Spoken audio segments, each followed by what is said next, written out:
Hi, I'm Tom Frampton, owner and audio engineer at Mastering the Mix. Today, I'll be showing you how I approach a final mix, showing you the techniques and tools that I use, and explaining why I'm doing what I'm doing. So this is a track called Read My Lips by King Deco. The songwriting is excellent and it's produced brilliantly, but it needs some final tweaks to really bring it to life. Let's start by preparing the session and setting up the reference tracks. I've got the Read My Lips reference mix, another pop track with similar sonics, and also a track that I mixed earlier this year for King Deco that she and her team loved. These references are all final masters peaking at 0 decibels full scale, and I'm working on a mix peaking at -6 decibels full scale, which will be a lot less loud. It's important that I match the perceived loudness of my references to the mix that I'm working on. This is because louder sounds seem bassier and toppier to the human ear. By matching the loudness, I can make better judgments on the balance of the EQ. I'll use the LUFS meter in levels to make sure they all sit around the same perceived volume. I'm going to start by checking to see if there are any mix issues I should be aware of. Let's begin by seeing if I need to high pass any channels to get rid of unwanted low end that's muddying up the mix. I'll head to the bass space section in levels, mute the kick in the bass, and play the track. Bass space is in the green. I can see the producer has removed all the unwanted low frequencies. The other 3 sections in levels are glowing green, so I know that the peaks, dynamic range, and stereo spread are all going to be fine. So I can get on with the mix. Regarding my setup, I'll begin my mix on a small Avantone speaker in mono. Why? Because it's great for making decisions on the overall balance of the track. It also allows me to mix for longer periods of time without getting ear fatigue. If I can get the track to sound big on a small speaker, the mix will sound massive when heard through full-range speakers. Something fairly unique about my setup is that I'm using a Subpack S2. It's attached to the back of my seat and accurately sends vibrations of the bass through my body. So when I'm mixing on my Avantone, I don't lose the vibe of the bass. Once I feel the mix is nearly there, I'll clean it up on my near fields and then I'll polish it off on my full-range speakers. Okay, so I'm ready to mix. What are my goals here and what does the artist want? Here are the artist's notes. I feel like the bass should be felt more in the choruses. I also feel like the overall mix could be a little cleaner and crispier. It's like some of the individual sounds get buried, specifically the drum fill right before the chorus.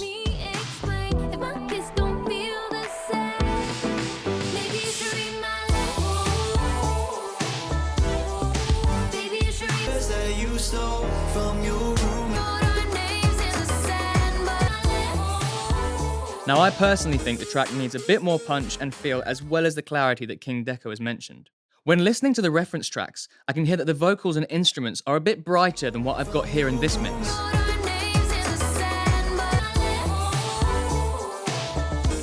On the whole, the vocals sound very cohesive and balanced, which means I can process them as a group and I'll get a good result. I'm going to select all the vocal channels and send them to a bus, and I'm going to add some exaggerated crispy top-end frequencies, and then only dial in a small amount into the mix. This opens up the vocals without drifting too far from the original sound. I'll toggle between the original mix, my references, and my new mix to see how the sound has changed.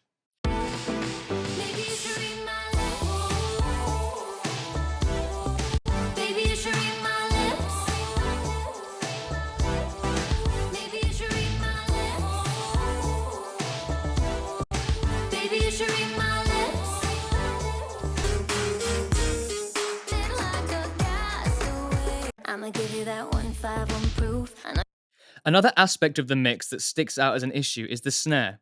It feels quite lost in the mix and doesn't drive the track the way it should. I'm going to bring the snare volume up in the mix and I'm going to dial in some harmonic distortion to give it some attitude. Again, adding effects like harmonic distortion will increase the loudness of the material. I like to lower the output so I can toggle the plugin on and off to see exactly how the processing is improving the sound. Again, I'll refer back to the original mix to see how the sound has changed and make sure I'm making improvements.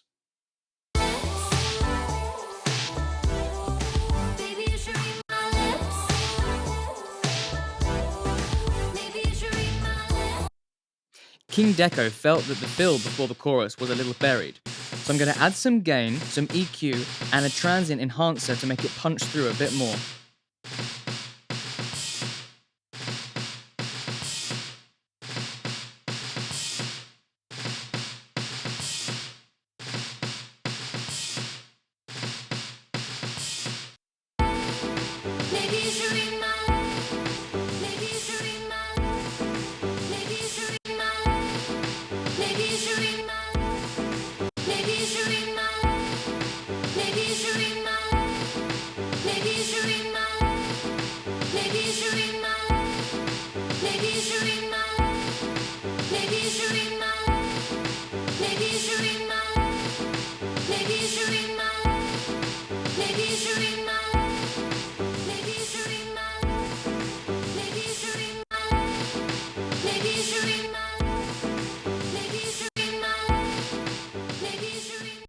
The Juno synth is driving the chords during the chorus, but I feel it could do with some more clarity and character.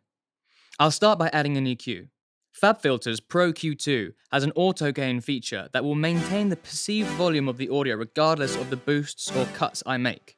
This saves me having to level match, which is perfect. I'm going to make a few strategic boosts to make the Juno a bit clearer. I'm also going to add some distortion.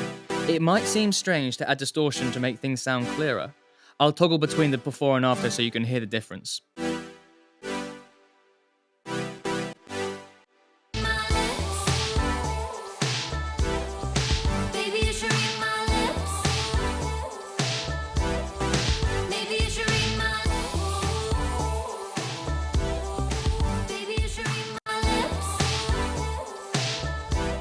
In my opinion, the guitars are overpowering the vocal a little too much during the bridge. I like how they're driving the section, but I want them to sit behind the vocal. I'm going to open a multi-band compressor and sidechain the lead vocal. The vocals are shown by the red line, and I can now see which frequencies are conflicting, and I can slightly compress those specific frequencies to make space for the vocal. I think a bit of volume automation on this main guitar will add some more emotion and dynamic to the bridge. I'll insert a gain plugin for the automation rather than automating the volume on the channel itself, as I may want to change the overall volume later in the mix. There are some elements in this mix that are almost unnoticeable, and that adds to the magic of the track. The constant vinyl sound, crackle, and alien stab are both very low in the mix, and that's where they should stay. We can't make everything come to the forefront, otherwise it would be an unpleasant battle for our ears' attention. I'm now going to move on to my full range speakers to begin working on the low frequencies. I'll start by opening FabFilter Pro Q2 on the kick and sidechaining the bass.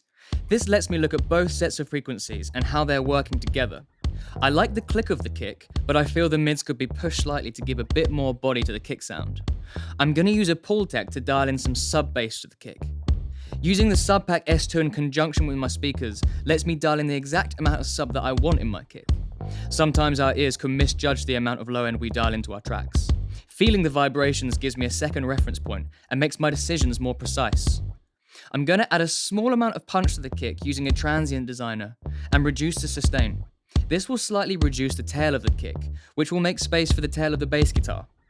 Just by looking at the kick waveform, I can see that it's very static in its dynamic. Now that I'm happy with the character of the kick, I'm going to load a gain plugin and automate some volume changes to enhance the dynamic lift into the chorus. I can hear the bass has been compressed, and it's been sidechained to duck out of the way of the kick already. I feel this has brought about a bit too much top-end clicking, so I'm going to surgically remove that with an EQ. I'm also going to add some weight to the bass. I think the tool for this is the Marg EQ4. The sub and the 40Hz bands are great for bringing in some nice round low end to bass parts. This will increase the overall volume of the bass, so I'm going to lower the output and compare to the original sound to make sure the changes I've made are positive. I'll listen to my reference tracks to see how much weight they have in the low end. I can balance the level of the bass using my ears and feeling the amount of vibration in the sub pack. The artist stated that she wanted the bass to be felt more during the chorus. So I've set what I think is a good amount of bass during the chorus, more bass than in the original reference, and now I'll automate the Marg EQ4 so it's a little less powerful during the verses. I'll bring that 40Hz band down during those passages. This again will enhance the dynamic lift during the chorus. As much as I have tried to keep the volume consistent, the alterations I've made have changed the overall balance and perceived volume of the mix. It's now sounding a bit louder than the original mix. So I'll open levels again and find the levels of the reference. I'll then select all the channels and buses in my new mix and lower them simultaneously to maintain the relative balance between the parts. Good job I automated using a gain plugin, otherwise I wouldn't have been able to do this. I can now compare my final mix to the reference.